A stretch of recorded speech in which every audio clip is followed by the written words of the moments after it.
बिस्मिल्लाहिर्रहमानिर्रहीम।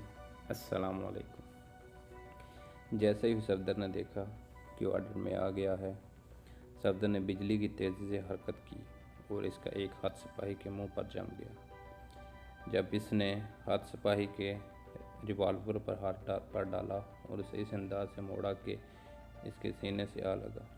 सफदर ने अपने हाथ को महसूस अंदाज में झटका और रिवॉल्वर इसके हाथ से निकलकर इसके जूतों पर आ गिरा। ज़ाहिर है इस रिवॉल्वर की गिरने की आवाज़ पैदा न हुई, यही सफदर चाहता था। रिवॉल्वर नीचे गिरते ही सफदर ने बिजली की तेज़ी से अपने हाथ सिपाही के गले से निकाला और फिर इसने इसकी कंपटी पर एक महसूस अंदाज में ज़रब लगाई। दूसरे लम्हे सिपाही का जिस्म ढीला पड़ता चला गया। सफदर ने बड़ी फुर्ती से इसे लटाया और ज़मीन पर पड़ा हुआ रिवॉल्वर उठा लिया। कहाँ मर गए हो तुम, जल्दी आओ। उसी लम्हे ड्राइवर की आवाज़ सुनाई दी जो कार से निकल कर बाहर आ गया था। दूसरे लम्हे सफदर ने रिवॉल्वर इस पर तान कर एक धमाके से गोली सीधी ड्राइवर की दोनों आंखों के दरमियान से गुजारी चली गई और वो कटे हुए दरख्त की तरह नीचे चला गया। धमाका होते ही कार के अंदर से धमाका चौगड़ की आवाज़ सुनाई दी और सफदर ने इंतहाई फुर्ती से दूसरी तरफ का दरवाज़ा खोला और फिर पे दर पे ट्रिगर दबाना चला दिया। फिर सीट पर मौजूद दोनों सिपाही वहीं सीट पर ही ढेर हो गए। ड्राइवर सीट के करीब बैठा हमसाला फौजी पहले ही ख़त्म हो चुका था, क्योंकि धमाका होते ही कैप्टन शकील ने बिजली की सी तेज़ी से इसकी गर्दन पर जो जोड़ों का दार किया था और एक ही वार में इसकी गर्दन तोड़ दी थी। जबकि जूलिया ने तेज़ी से पीछे मुड़ी थी, इसने अचानक धक्का देकर पीछे बैठे हुए हेविल को एक दूसरे पर गिरा दिया था। इधर कैप्टन शकील ने फिर मुड़कर इन में से एक सिपाही के मुंह पर मुक्का मारा। इससे पहले कि वो संभलते सफदर की फायरिंग ने इन दोनों का काम तमाम कर दिया था। यहाँ से फारग होकर सफदर तेज़ी से मुड़ा और कार के पीछे ज़मीन पर पड़े हुए सिपाही के सीने में गोली उतार दी। अब वो आज़ाद हो चुके थे। सफदर और कैप्टन शकील ने दोनों सिपाहियों की लाशों को घसीट कर कार से बाहर फेंका, फिर उछलकर ड्राइविंग सीट के साथ वाली सीट पर बैठ गया। कैप्टन शकील ने इस दौरान ड्राइविंग सीट संभाल ली थी और फिर कार एक झटके से आगे बढ़ती चली गई। आसमान पर बादलों की तेरतः चढ़ी हुई थी। इस तरह गहरे अंधेरे राज कर रहा था। पुल से तकरीबन 2 किलोमीटर दूर इमरान और जोसेफ दरिया के किनारे मौजूद घनी झाड़ियों में छुपे बैठे थे। इनके जिस्मों पर स्याह रंग के लिबास थे।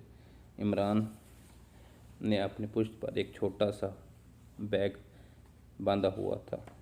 फिर बड़े गौर से सुनो जोसेफ, तुम यहीं रुकोगी और मैं दरिया में तैरता हुआ पुल के नीचे जाऊंगा और वहां डायनामाइट फिट करूंगा। इसके बाद मैं आगे निकल जाऊंगा ताकि पुल पर इसके इर्द गिर्द मौजूद निगरान यही समझें कि दरिया में कुछ चीज़ बहती हुई जा रही है।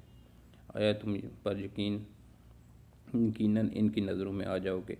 दरिया के बहाव के आगे जाकर जब मैं दरिया से बाहर निकलूँगा तो तुम टच फायर करूँगा। देखते ही तुम इस मशीन का बटन दबा देना और फिर पुल की तबाही के बाद की नज़रों से बचकर वापस सराब के पास पहुंच जाएंगे। मैं तुम्हें मिलूँगा, इमरान ने जोसेफ को समझाते हुए कहा। मगर बॉस, ऐसा नहीं हो सकता कि मशीन लेकर हम दोनों इकट्ठे और दूसरी तरफ जाकर मशीन का बटन ऑन कर दे, जोसेफ ने हिचकिचाते हुए कहा। नहीं तो होने की वजह से हम निगरानों की नज़र में आएंगे और दूसरी बात यह है कि मशीन बेहद नाजुक है, पानी में ख़राब हो सकती है, इमरान ने जवाब दिया। मगर बॉस, ऐसा भी तो हो सकता है कि किसी वजह से तुम इशारा ना दो तो फिर तो मैं सारी रात यहीं बैठा रह जाऊंगा, जोसेफ ने एक एतराज़ करते हुए कहा। हाँ, ये बात वाकई ठीक है, न जाने कोई अफसाने ही पड़ जाए। ऐसा करना कि अगर मेरी तरफ से कोई इशारा ना मिले तो तुम आपसे ठीक 1 घंटे बाद बटन दबा देना। ओके, इमरान ने मजबूत लहजे में कहा और फिर इसने तेज़ी से दरिया में छलांग लगा दी। दरिया पूरी तरह चढ़ा हुआ था, मगर इमरान भला ऐसे दरिया को कहाँ हाथ में लाता था। वो पानी के अंदर ही अंदर तैरता हुआ तेज़ी से पुल की तरफ बढ़ता चला जा रहा था। काफ़ी दूर जाकर इसने पानी से सर बाहर निकाला और एक तवील सांस लेकर दोबारा गोता लगाया और 5 बार जब इसने पानी से बाहर सर निकाला तो पुल बिल्कुल करीब आ चुका था। पुल इसके आसपास के इलाका सर्च लाइटों से पूरी तरह मुनव्वर था, हत्ता कि पुल के नीचे भी सर्च लाइटें और इस अंदाज में लगाई गई थीं कि पुल के नीचे पानी तय तक रोशन नज़र आ रहा था। हंसा इंतज़ाम कर रखा है इन्होंने, इमरान ने दिल ही दिल में सोचा और एक बार फिर गोता लगाया। इस बार पानी के अंदर तेज़ी से तैरता हुआ पुल के दरमियानी सतहों की तरफ बढ़ता चला गया। चंद ही लम्हों बाद इमरान पानी के इस हिस्से में आ गया जो सर्च लाइटों की वजह से रोशन था, मगर इमरान ने परवाह न की और तेज़ी से आगे बढ़ता चला गया। सतून के बिल्कुल करीब जाकर इसने सर बाहर निकाला और फिर गोता लगा दिया और अब वह सतून की बुनियाद की तरफ बढ़ रहा था। इसने बड़ी फुर्ती से कमर से बंधा हुआ थैला खोला और उसमें से डायनामाइट का पैकेट निकाला। इस पैकेट के साथ मखसूस किस्म की टेप लगी हुई थी। इमरान ने फुर्ती से हाथ आगे बढ़ाया और डायनामाइट को सतून से चिपकाने लगा, मगर जैसे ही टेप सतून के साथ लगी, इमरान के हाथ को एक ज़बरदस्त किस्म का झटका लगा और डायनामाइट का पैकेट इसके हाथ से निकलकर पानी में जा गिरा और तेज़ी से आगे बहने लगा। शफाफ पानी की वजह से पैकेट इमरान की नज़र में आ रहा था।